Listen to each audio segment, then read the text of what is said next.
Vamos tentar de novo, tá? Então, o pessoal que já conhece o Git e o GitHub tenha paciência com os que não conhecem. Eu vou bem do zero, tá? Você tem uma pasta no seu computador. Então, essa pasta, ela é uma representação lógica que indexa um monte de arquivos. Então, aqui tem um monte de arquivinhos dentro dessa pasta. Essa pasta tem em algum lugar do teu computador, tá? E, normalmente, essas informações, elas são agrupadas no modelo de árvore. Deixa eu mostrar aqui. Então, quando... Ah, tá.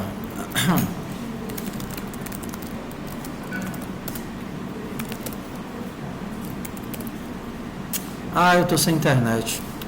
Paciência. Então, elas estão agrupadas no modelo de árvore. Você está em algum lugar, por exemplo, aqui no caso, eu estou na pasta raiz. Dessa pasta, você vai para algum lugar, por exemplo, vou entrar dentro aqui da pasta Dropbox. Ué, e essa tela feia aí que o senhor está mostrando? Isso aqui é o terminal.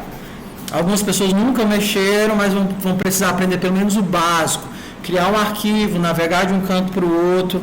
Quando você está no terminal, você está em um local, em uma pasta. E você consegue navegar entre essas pastas, subindo e descendo.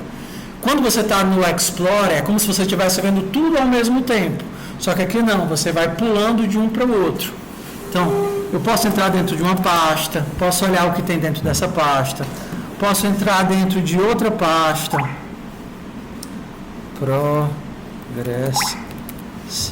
Posso ver o que tem dentro dessa pasta e aí eu vou navegando de uma pasta para outra. Ok. Para que a gente vai utilizar o Git? A gente vai utilizar ele para duas coisas. Primeiro, para compartilhamento de dados. Compartilhamento. E segundo, para versionamento.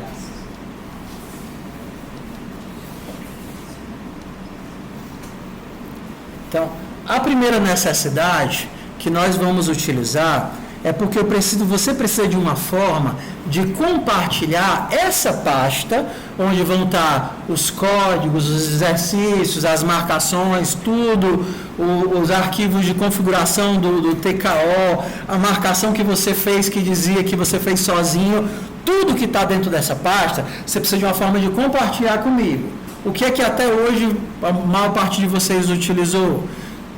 Acho que Dropbox ainda é uma coisa famosa ou não? Vocês nem sabem o que é Dropbox.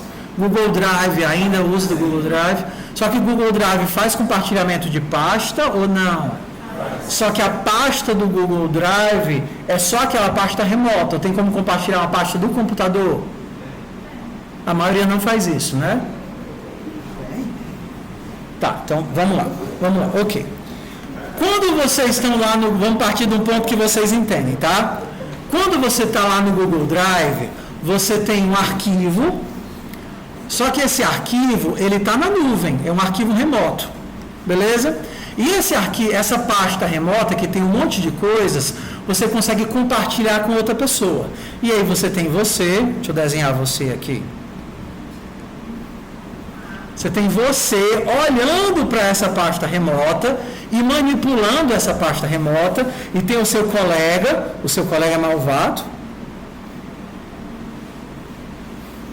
Tem até um moicano aqui. O seu colega malvado estão olhando para a mesma pasta remota. Então, eles veem os mesmos arquivos dessa pasta remota que está na nuvem. Todo mundo se situou aqui. Isso aqui é uma realidade que a gente conhece, né? Show. Beleza. Essa realidade é uma realidade de compartilhamento de dados. Só que isso daqui é uma realidade síncrona de compartilhamento de dados. Por que síncrona? Porque se você estiver escrevendo nesse arquivo, ele vai estar vendo o que você está fazendo na hora que você está fazendo. Sim ou não? Sim. Então, o Google Drive, ele tenta gerenciar os conflitos em tempo real. Se vocês dois estiverem tentando editar a mesma linha, vai ficar meio bugado, mas ele vai resolver em tempo real. Ok? Isso é a primeira coisa que o Google Drive vai fazer. Ele resolve esse compartilhamento. Só que no caso do Google Drive, principalmente o compartilhamento é feito diretamente na nuvem. A tua pasta está na nuvem, os teus arquivos estão na nuvem, você acessa via browser, seus colegas acessam via browser e a sincronização é feita em tempo real. Todo mundo junto, beleza? Vamos lá. Se você não sabe, o Google Drive também tem um modelo de versionamento. O que isso significa? Algum de vocês já apagou um arquivo ou tentou voltar para o estado anterior de um arquivo no Google Drive, Google Docs, Excel, alguma coisa assim? Já precisaram fazer isso? Beleza. Então, se você abrir qualquer arquivo do Google Docs ou da planilha, você tem como clicar lá, não vou abrir agora para não comer nosso tempo, só tem meia horinha e eu queria terminar isso hoje, que se chama histórico. Então, você pode no histórico ver todo mundo que fez as alterações e quando as alterações aconteceram e pode voltar para o passado para ver como estava o arquivo naquele tempo. Você consegue fazer isso no Google Docs. Você também consegue resgatar um arquivo que esteja perdido. Então, se você sem querer apagou, não sei se vocês sabem, mas vocês conseguem abrir lá, acho que consegue, né? Deve ter alguma forma de fazer isso. Eu nunca fiz isso no Docs, não, mas deve ter alguma forma. Se não tem na versão gratuita, com certeza tem na versão paga. Você consegue apagar os arquivos que estão deletados ali dentro. Isso é uma funcionalidade de quase todas essas ferramentas web. Por exemplo, uma vez a minha filha chegou com um trabalho do Canva, que ela estava fazendo com as colegas do colégio. E aí, o Canva tinha isso, só que para ter histórico tinha que ser versão paga. E aí eu disse, amor, não tenho como resgatar o que foi apagado, porque teria que ser a versão paga do Canva. É Canva ou Canvas? Aquele que é tipo o PowerPoint, né? Tem um S, Canvas. Tudo bem. Beleza. Vamos lá. Vamos para o próximo passo. Isso daqui é o Google Drive. Eu vou para um outro serviço que também é parecido com esse, que, por exemplo, eu uso e que se vocês ainda não utilizam no notebook de vocês, vocês deveriam utilizar. Existem sistemas que fazem um processo de sincronização dos arquivos locais do computador com uma pasta remota e também que pode sincronizar com outros usuários. O Google Drive tem essa opção, mas só tem essa opção para o Windows, eu acho. A Microsoft tem uma solução, como é o nome dela? É o OneDrive, não é isso? OneDrive. E tem outra solução, que no caso é que eu uso já há muitos anos, que é o Dropbox. Então, como é que Dropbox? Então, como é que ele funciona? Estou fazendo isso aqui tudo para a gente chegar daqui a pouco no Git. Você pega uma pasta do seu computador, no caso aqui, essa pastazinha chamada Dropbox, e toda vez que eu faço uma alteração ou coloco um arquivo nessa pasta, ele verifica que eu fiz essa alteração e faz o backup desse arquivo no servidor remoto. Isso ele faz automaticamente. Se por acaso eu apagar aqui o arquivo sem querer, eu consigo ir lá no servidor remoto e recuperar o meu arquivo, ir lá no servidor remoto e pegar esse arquivo como ele estava lá a semana passada, ver o histórico de alterações. Aqui a gente tem uma camada a mais. Eu tenho a pasta local, beleza? A pasta local que sincroniza para uma pasta remota. Qual é a vantagem disso?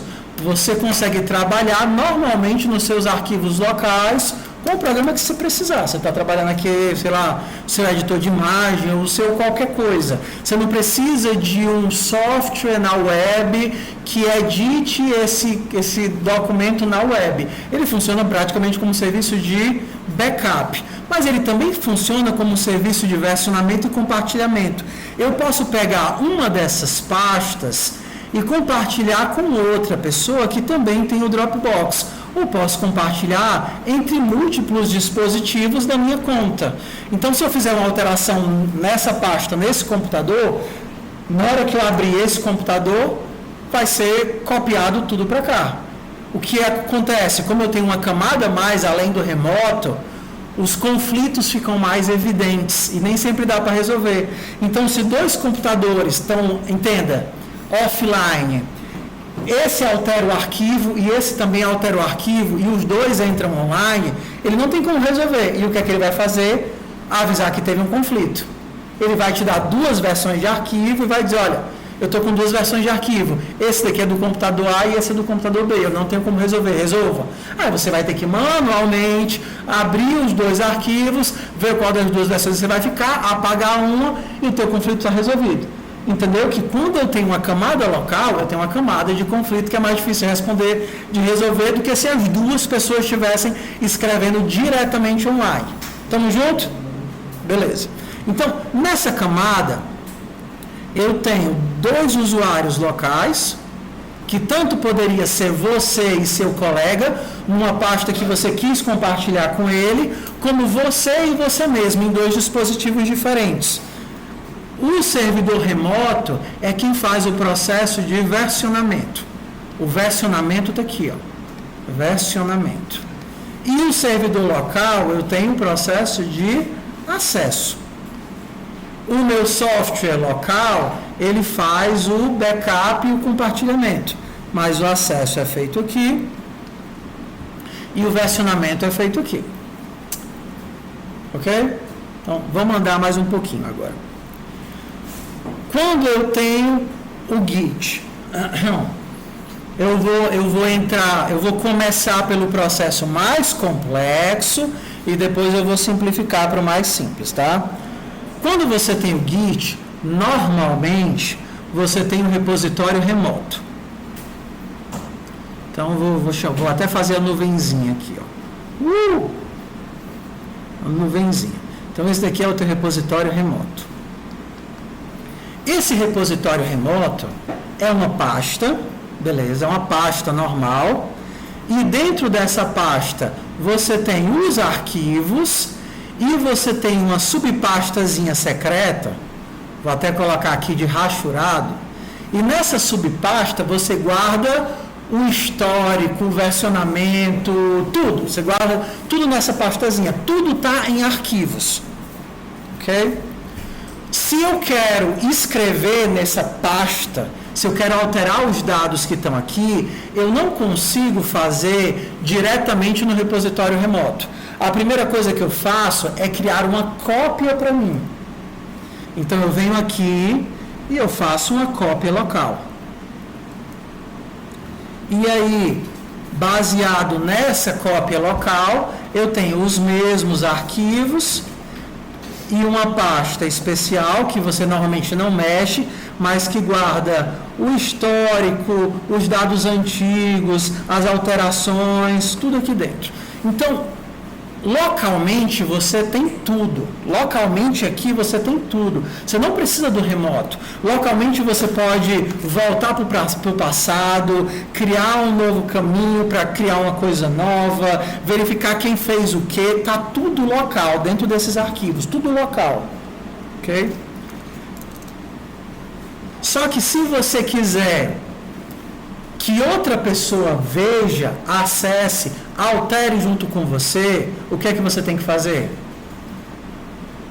Mandar de volta para o servidor remoto e atualizar o servidor remoto. Beleza? O servidor remoto é o que a gente chama de GitHub. Só que não é só o GitHub que faz esse processo. Existem muitas empresas que trabalham como servidor remoto para o Git. Daqui a pouco eu chego no que o GitHub faz a mais. Mas vamos entender só a manipulação de arquivos. Então, número 1, criei uma pasta na nuvem. Número 2, eu quero alterar. Então, eu crio um repositório local baseado nessa pasta. Número 3, fiz as alterações, salvei e mandei de volta. Nesse processo, mais de uma pessoa ou você em mais de um computador pode interagir com isso daqui. Mas o que é que vai ser sempre o processo? Puxar as atualizações do servidor remoto, fazer as alterações locais e mandar para o servidor remoto. Vocês entendem que agora o meu servidor remoto, ele trabalha de forma assíncrona para ser um ponto de encontro? Então ele é um ponto de encontro. A questão é que agora, cada usuário local, seja você, está aqui você feliz, de caixinhas, e meio careca no meio, ou seja, o seu colega que é mau. Parece uma abóbora, né? Isso aqui, né? Ele é mau. E tem presas.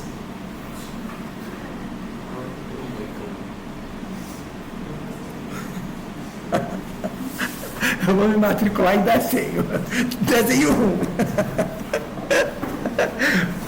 Beleza. Seja você e você, ou seja você e seu colega, fazem esse processo.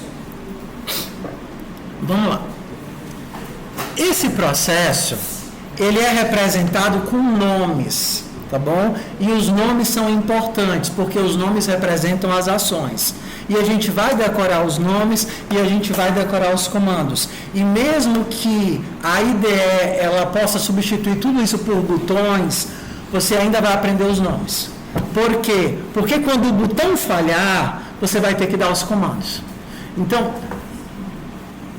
o Git é uma ferramenta extremamente complexa, porque ela é projetada para lidar com milhares de desenvolvedores que vão trabalhar em cima de um mesmo projeto.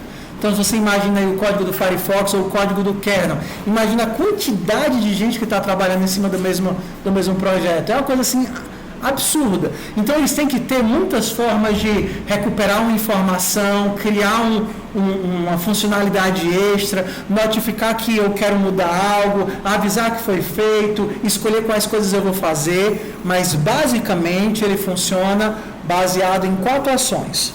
4 ações básicas. A primeira é quando você vai criar um repositório local baseado no repositório remoto. Então, você não tem repositório, está querendo criar, aí você faz uma operação de clonagem. Então, essa daqui é a primeira operação, clonagem. Aí você criou o seu repositório local. Se você já tem o repositório, lembra, o repositório é uma pasta, tá certo? Isso aqui é uma pasta que está dentro do teu computador.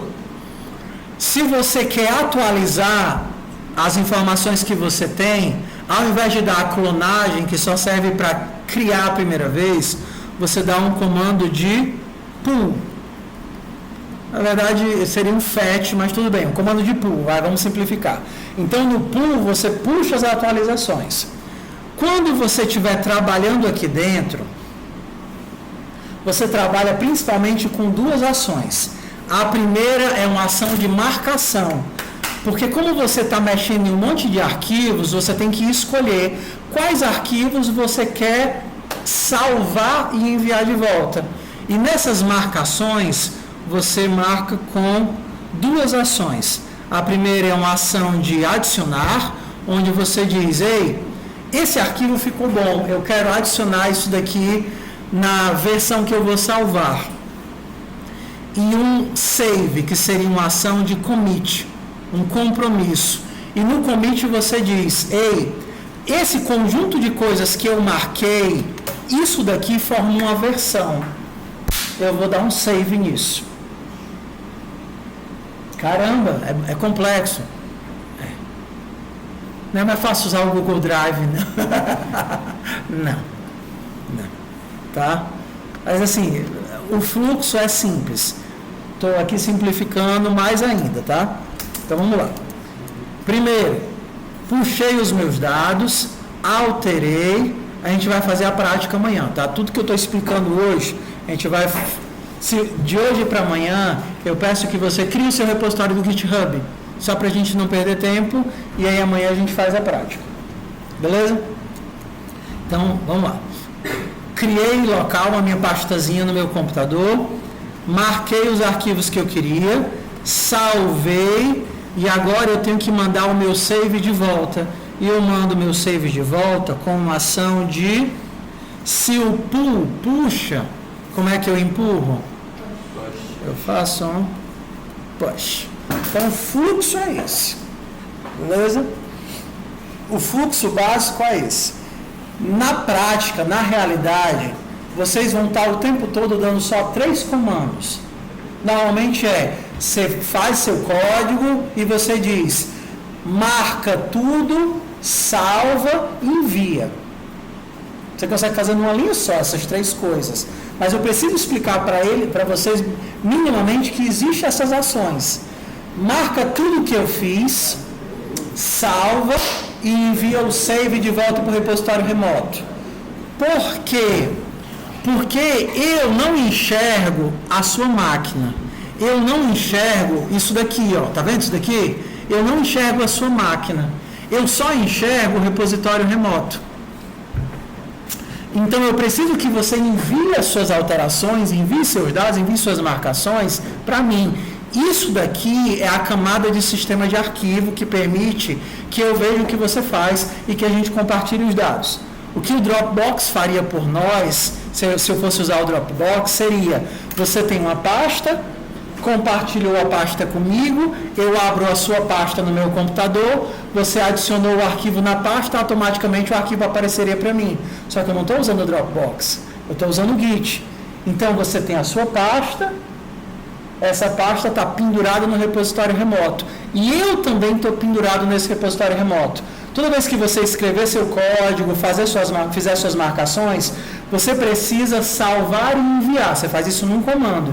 Mas se você não fizer, eu consigo ver o que você fez? Não. Aí quando você envia, eu consigo puxar para a minha máquina e ver o que foi que você fez. O Git serve para isso, para a gente. Para criar essa camada de compartilhamento. Eu compartilho com você, você compartilha comigo, e versionamento. O nosso compartilhamento é via dupla. Então, se você está com algum problema no repositório, pessoal, não consigo resolver, eu consigo pegar o mesmo repositório que você na minha máquina, consertar o problema, enviar de volta. Depois que eu enviar a resolução, como é que você puxa essa resolução para você? Qual a ação? Pull. Tá vendo aqui, ó? Pull. O clone é só da primeira vez,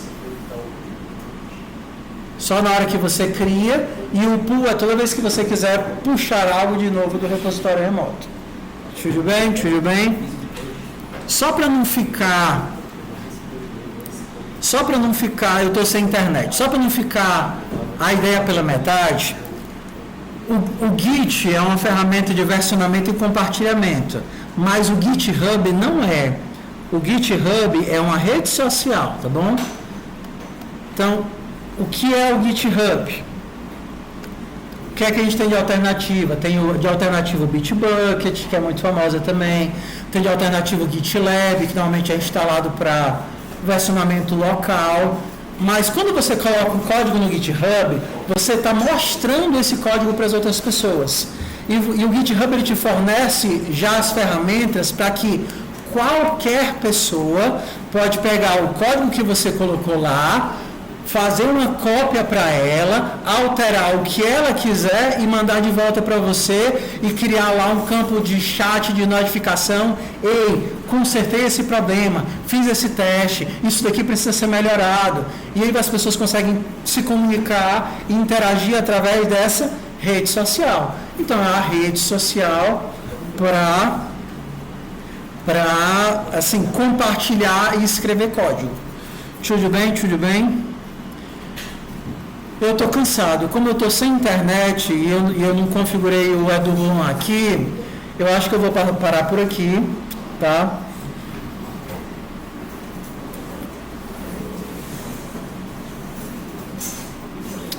Vou parar por aqui e amanhã a gente faz a prática. O que é que eu pretendo fazer amanhã, tá? Amanhã eu pretendo fazer 3 coisas. Número 1, a gente vai fazer uma prática rápida de Git, tá? O que é que está faltando aqui, por isso que eu não dei muita ênfase. É possível, foca aqui a última, tá? Para o pessoal que não tem computador ou não quer trazer o notebook, vocês não precisam, porque vocês têm como criar uma máquina virtual para trabalhar com o repositório de vocês. Então você pode, tanto da sua casa quanto do computador, acessar uma máquina virtual que vai te permitir interagir com o teu repositório.